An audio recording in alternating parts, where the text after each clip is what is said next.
O Revista Brasil TVT conversa agora com Gabriela Araújo, advogada e professora de Direito Eleitoral e de Direitos Humanos e também integrante do Grupo Prerrogativas. Boa noite, doutora Gabriela Araújo, seja muito bem-vinda. Obrigada, boa noite aos telespectadores também nesse domingo. Maravilha. E doutora Gabriela, eu quero começar com a senhora, que a senhora trouxesse para a gente aí tudo isso que envolveu esse julgamento no plenário aí confirmando a parcialidade do então juiz Sérgio Moro, no caso envolvendo o ex-presidente Lula, e o que esperar daqui para frente, né, com o envio desses processos à Justiça Federal lá do Distrito Federal. Na verdade, ainda falta terminar o julgamento, né? Mas o resultado já está dado, não tem como reverter, né?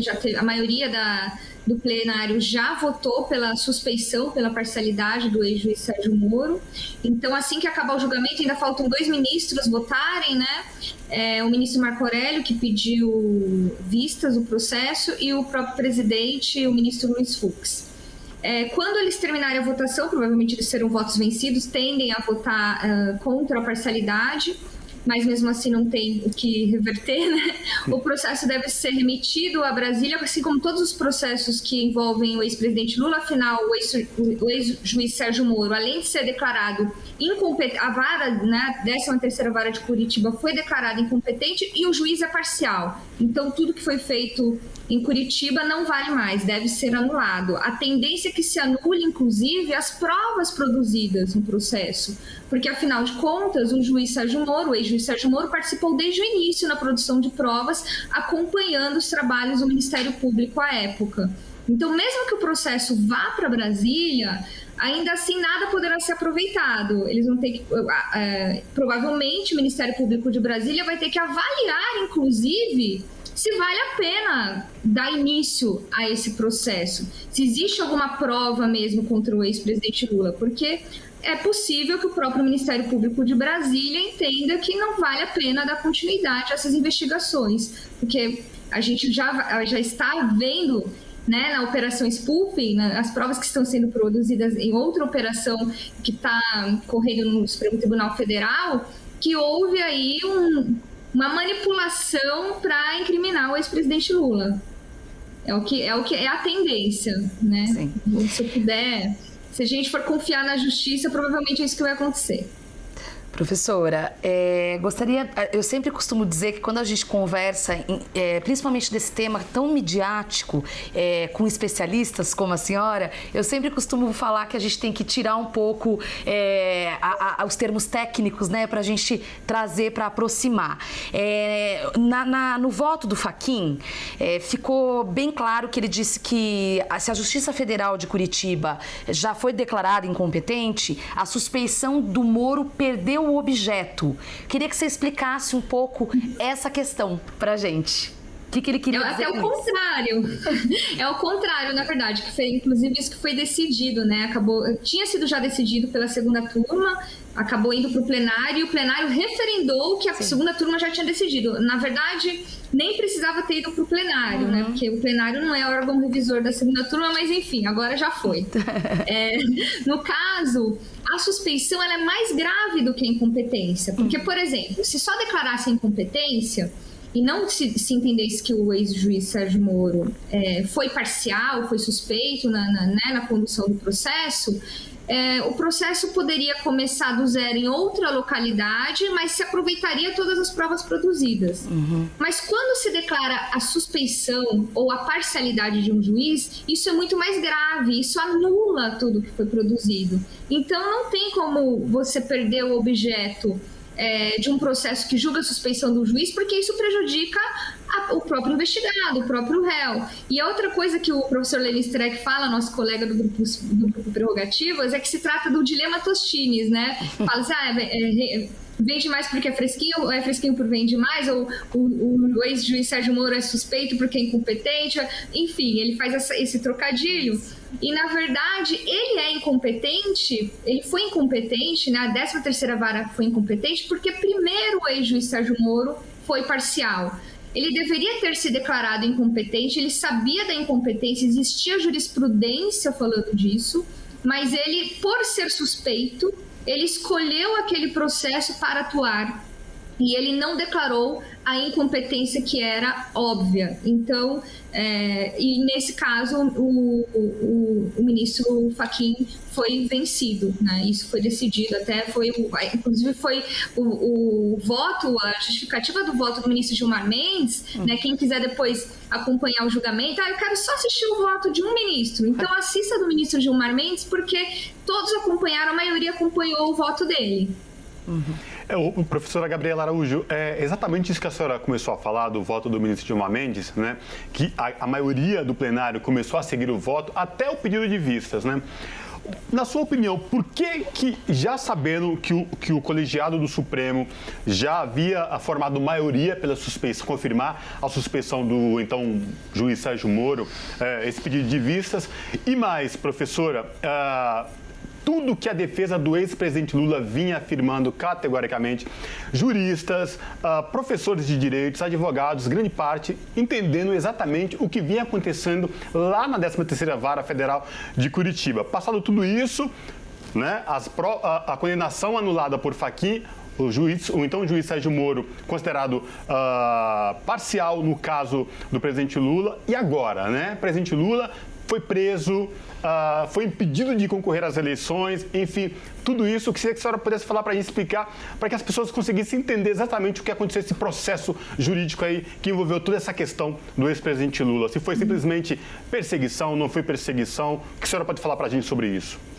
Eu acho que, assim, o principal problema no caso foi uma conjunção de fatores, né? Mas por ser suspeito e por ser parcial, né, o ex-juiz Sérgio Moro e outros agentes da Lava Jato, inclusive o Ministério Público, esse é um caso que também vai ter que ser discutido no futuro, a parcialidade do Ministério Público, né, nesse caso, porque o Ministério Público não poderia ter agido dessa forma também, isso é evidente. Isso tudo fez com que, com a conjuntura da época, a mídia acabasse também interferindo muito. A gente tem que falar um pouco sobre o papel da mídia nesse processo. Isso teve um apoio da opinião pública e, ao que parece, apesar de todos os apelos dos advogados de defesa da época, dos juristas, assim, o Brasil entrou numa cegueira coletiva, né? Então, isso tudo afetou o resultado das eleições, isso tudo aprisionou uma pessoa inocente por 580 dias, teve consequências pessoais que não tem como voltar para o ex-presidente Lula, porque antes de ser ex-presidente ele é um ser humano, né? É uma pessoa que tinha relações familiares que foram prejudicadas, a gente sabe, a gente acompanhou isso tudo. E a liberdade dele também não tem como ser devolvida, né? Esse tempo que ele perdeu não tem como ser devolvido.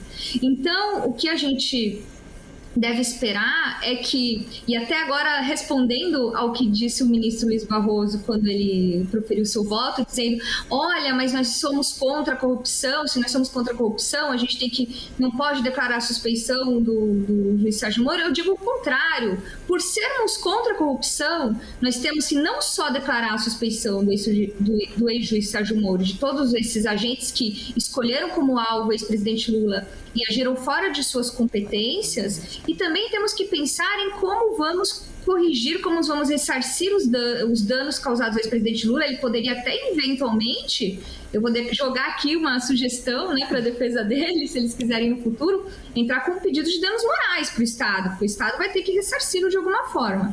E o outro ponto é punir esses agentes públicos que foram corruptos, porque nós temos que ser contra a corrupção de qualquer agente público. E neste caso, embora não nos pareça comum, a gente confia muito na justiça, a corrupção partiu do Poder Judiciário. A corrupção partiu do sistema de justiça. E o sistema de justiça, que tem tanto poder, que tem o poder, a chave para aprisionar as pessoas, quando a corrupção parte dele, isso é muito mais grave, isso é gravíssimo do que qualquer dano ao patrimônio, porque além do dano ao patrimônio que eles efetivamente causaram, e a gente vai ter que discutir isso também depois, quebrando diversas empresas, enfim, aquelas relações estranhas com agentes internacionais, eles, com a sua ação, eles privaram de liberdade pessoas que são, assim, no caso do ex-presidente Lula, está provado que é inocente, né?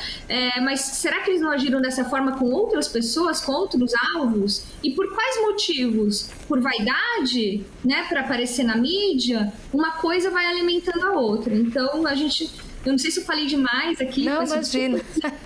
Imagina, professora. Eu queria até pegar esse gancho para a gente já ir caminhando para a conclusão. As pessoas que não gostam do Lula, por assim dizer, porque virou um fla-flu toda essa história, como a gente costuma dizer, né? Torcida, uma coisa de arquibancada horrível. Chegaram a dizer ontem nas redes sociais que o crime compensa, né? Qual a dificuldade, onde está a dificuldade na sua avaliação de entender o que aconteceu? Ou seja, de entender, como muito bem pontuado pela senhora, que a corrupção estava no processo, no judiciário. Pois é, eu acho que é um pouco dessa narrativa que a gente vai ter que disputar agora, porque é sedutor, né? Foi sedutor o que a Operação Lava Jato fez com o ex-presidente Lula, pelos componentes políticos e por essa polarização que existe na sociedade brasileira, infelizmente, acabou sendo conveniente, né? Foi um explosivo, né? Foi jogado um barril de pólvora que explodiu. Então, se confundiu muito, se instrumentalizou muito o direito penal, o processo penal, se espetacularizou o processo penal para perseguir um desafeto político. E as pessoas têm que começar a entender que se elas discordam de alguém, por exemplo, todo mundo tem o direito de politicamente discordar das ideias do ex-presidente Lula. Então, que não votem nele, né? Mas não proibi-lo de ser candidato. Né? Então, argumentem, digam, olha, eu não gosto dele por esses motivos. Agora, você usar o poder do Estado, a força do Estado, né, para aprisionar um adversário político, é isso que aconteceu. Isso está evidente e eu acho que, assim, por sorte, né, fazer uma brincadeira aqui, a gente tem o hacker de Araraquara, porque isso tudo que nós estamos vivendo agora eu quero dizer, gente, eu avisei, eu já sabia, mas ninguém nos ouvia, né? Os juristas, o pessoal que estava compulsando os processos, ninguém nos ouvia. E aí veio o hacker de Araraquara e revelou as mensagens promíscuas que estavam sendo travadas entre os agentes públicos, e com isso o próprio Poder Judiciário, e por sorte nós temos o Supremo Tribunal Federal, que é um órgão muito isento, formado por grandes especialistas, que teve a capacidade de rever também. O próprio Supremo Tribunal reviu a sua posição e percebeu que estava sendo enganado. Então, acho que o que a gente precisa passar para o povo brasileiro é o seguinte, gente, a maioria do Poder Judiciário, a maioria do Ministério Público não age como agiram os agentes da Lava Jato. Isso não é o normal. O normal é a gente ter um juiz imparcial, a gente ter um juiz natural, e a gente ter um Ministério Público sério, que investigue de fato e que defenda a sociedade. E defender a sociedade não é aprisionar adversários políticos, não é ficar aparecendo na televisão, né? Não é ficar viajando e dando palestrinha. Defender a sociedade é você pegar as provas que existem nos autos e avaliar, esta pessoa fez alguma coisa errada, vamos processá-la com todos os direitos e garantias fundamentais que prevê a Constituição. Ah, não tem provas suficientes, vamos pedir absolvição, não vamos continuar com isso. Né? E a gente viu que não foi isso que aconteceu. Então, eu não sei como ser mais clara. O que eu peço é que as pessoas, se não gostem, não votem, só isso, mas... Exato, né? Exato. E com isso, quero agradecer demais a participação da advogada Gabriela Araújo, professora de Direito Eleitoral e de Direitos Humanos e coordenadora do grupo Prerrogativas, uma das coordenadoras. Obrigada, professora, e até uma próxima oportunidade. Até mais. Bom domingo para você. Até mais. Abraço. Um abraço.